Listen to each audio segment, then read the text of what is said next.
Vice News' coverage of Russia's invasion of Crimea and Ukraine's two easternmost regions back in 2014 was really unrivaled and unvarnished. Simon Ostrovsky's Russian Roulette series received widespread acclaim. So we're outside a Ukrainian military base here in Crimea, but the soldiers over here are Russian. Meanwhile, you might remember the Selfie Soldiers investigation, where the team used digital footprints to track down regular Russian troops who fought in the Donbas. However, this week, Vice News published an article with a completely misleading headline. Initially, it read, "Far-right extremists have been using Ukraine's civil war as a training ground." Now, Moscow has, without fail, utilised this particular civil war narrative to avoid responsibility for the death and destruction along the front line in the Donbas. Киевские власти развязали гражданскую войну на юго-востоке Украины. Пошли против тех, кто отказался принять результаты майданного госпереворота и заставили их взять в руки оружие. Simon Ostrovsky took to Twitter to criticise the initial headline.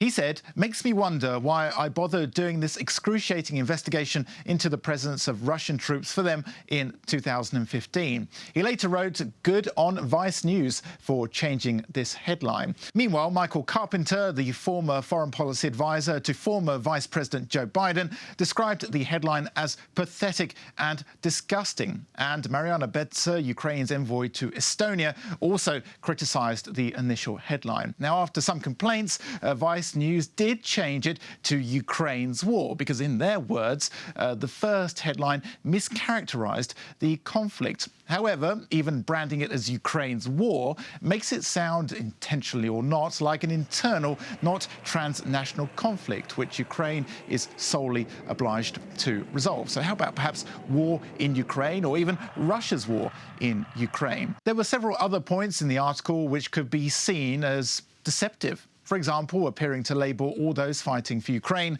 as nationalists, and even those nationalists who were a driving force behind Ukraine's 2014 revolution, without mentioning, of course, the hundreds of thousands of ordinary protesters who are also a driving force.